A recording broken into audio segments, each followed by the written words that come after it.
اچھا علی بھائی، آئی وی ایف اور آئی او اے جو ٹریٹمنٹ ہے ایک مرد اور عورت کے سپرم کو ملا کے بچہ پیدا کرنا، اس کے بارے میں شرع حکم کیا ہے؟ اور ابھی ٹیکنالوجی یہ بھی ہے کہ آپ اپنی مرضی سے جنس بھی سلیکٹ کر سکتے ہیں، لڑکا یا لڑکی. جی کریں، ضرور کریں. جائز ہے کہ ناجائز؟ جی کیوں ناجائز کیوں ہوگا؟ ناجائز کہنے کے لیے کوئی دلیل چاہیے. صرف اس میں یہ چیز ہے کہ جو دو مرد و عورت آپس میں میاں بیوی ہیں، اس میں کسی تیسرے کی انوالومنٹ نہیں ہونی چاہیے، اس اعتبار سے کہ سپرم یا اووری آپ یوز کریں. بالکل. تیسرے کی انوالومنٹ یہ ہو سکتی ہے کہ یہاں سے سپرم لیا، یہاں سے اووری، اور اس کو ملا کے کسی کنٹرول انوائرمنٹ میں رکھا، اور جب وہ میچور ہو جائے ایمبریو اور دوبارہ سے وہاں رکھ دیا، بالکل ٹھیک ہے. لیکن رکھنا ادھر ہی ہے، ٹھیک ہے، کسی تیسری عورت کا وہ والا معاملہ نہ ہو. تو پھر کوئی حرج نہیں ہے، یہ اللہ تعالیٰ نے آپ کو ٹیکنالوجی دی ہے، آپ اسے یوٹیلائز کریں. دیکھیں نبی الاسلام اس معاملے میں اتنے ٹالریٹ کرنے والے تھے کہ بخاری مسلم میں حدیث موجود ہے، نبی الاسلام نے فرمایا کہ شفا 3 چیزوں میں ہے، شہد کے اندر، اور کپنگ کے اندر، اور داغ لگوانے کے اندر. لیکن نبی الاسلام نے فرمایا میں تمہیں داغ لگانے سے منع کرتا ہوں. لیکن مسلم شریف میں 2 حدیثیں اوپر تلے کہ ایک صحابی کو جب تیر لگا ان کا خون نہیں رکتا تھا، تو نبی الاسلام نے اپنے مبارک ہاتھوں سے داغ لگایا. یعنی وہ منع کرنا حرمت کے درجے میں نہیں تھا، پریفریبل تھا. وہ داغ یہ ہوتا ہے کہ وہ لوہے کی کوئی گرم کر کے نا سلاخ اس پہ لگائی جاتی ہے، وہاں سے گوشت روسٹ ہو جاتا ہے، پھر خون نکلنا بند ہو جاتا ہے. یہ جب چور کے بھی ہاتھ کاٹتے ہیں نا تو فوراً اسے گرم تیل میں ڈالا جاتا ہے، ادروائز تو اگر وہ خون نکلتا رہے تو وہ تو ڈیتھ ہو جائے گی اس کی، فوراً خون لاس ہو جائے گا. تو نبی صلی اللہ علیہ وسلم اتنا ٹالریٹ فرماتے تھے. مسلم شریف میں اوپر تلے 4 احادیث ہیں، اور ان کے اوپر پتہ ہے ہیڈنگ کیا ہے؟ نبی الاسلام کی اطاعت کن کاموں میں واجب ہے اور کن میں واجب نہیں. اندازہ کریں، اتنی حیران کن یہ ہیڈنگ ہے چیپٹر کی. اس کے اندر آپ حدیثیں پڑھیں، 4 حدیثیں ہیں. نبی الاسلام کے مبارک زمانے میں نر اور مادہ کے کھجور کا ملاپ کروایا جاتا تھا اچھی فصل لینے کے لیے. نبی الاسلام وہاں سے گزرے، آپ نے فرمایا یہ کیوں کرتے ہیں؟ ان کا اچھی فصل کے لیے. آپ نے فرمایا اگر یہ نہ کرو تو، بس اتنا کہا. انہوں نے اسے نبی الاسلام کا حکم مان لیا، ان کی فصل کم ہو گئی. وہ شکایت لے کے حضور کے پاس آ گئے، کہا یا رسول اللہ ہماری تو فصل کم ہو گئی ہے.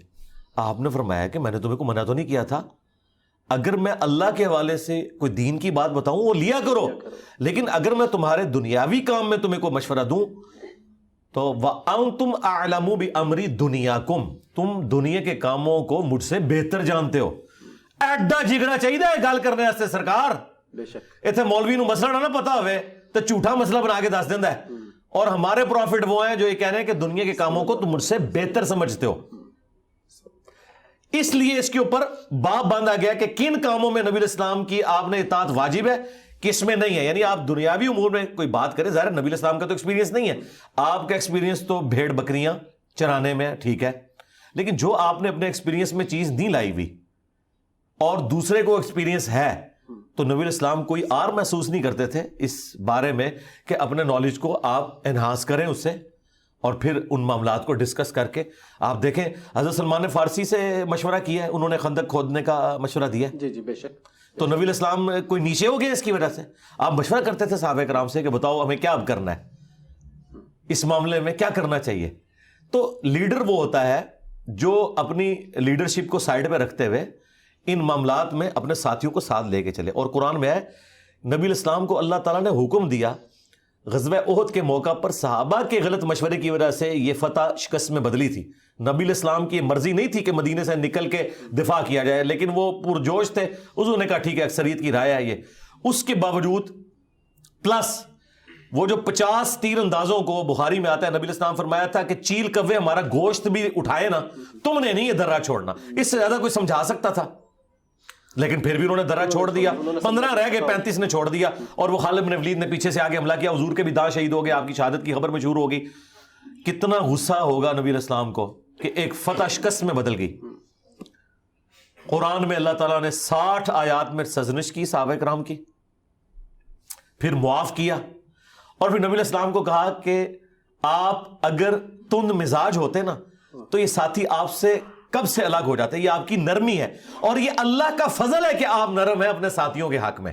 اللہ نے اسے اپنی طرف منسوب کیا. اچھا، اور پھر فرمایا کہ آندہ بھی انہیں مشورے میں شامل رکھنا ہے. ہائے ہائے ہائے ہائے، اللہ اکبر. یعنی مشورے کی کاسٹ ادا کی ہے پروفٹ نے, لیکن حضور کو کہا جائے یہ نہ ہو کہ آندھا آپ یہ کہیں کہ یار تہاڈی نال پہلے بھی کام پیا سی ہن میں تانوں وچ نہیں پاڑا, نہیں, ان کو شامل رکھنا ہے. امرہم شورا بینہم بھی ہے سورہ شورا کے اندر.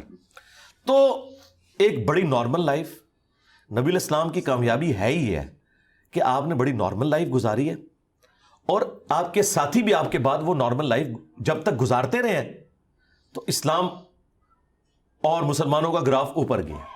جب انہوں نے پروفٹ کا راستہ چھوڑا ہے تو اسلام کا گراف نیچے آیا. مسلمانوں کا گراف بے شک اوپر جاتا رہے, اسے کوئی فرق نہیں پڑتا, اسلام کا گراف پھر نیچے آ گیا خلفائے راشدین کے بعد. تو اس میں یہ تو آپ نے ڈیٹیل سے بتا دیا, تو جنس چوز کرنا بھی بالکل ٹھیک ہے. جی ٹھیک ہے, کر سکتے ہیں, آپ کا رائٹ ہے, کیوں نہ کریں. ٹھیک ہے, دعا نہیں کرتے ہم, کرتے ہیں. اگر حضرت زکریا کے پاس کوئی آپشن ہوتا نا تو اسے اویل کرتے.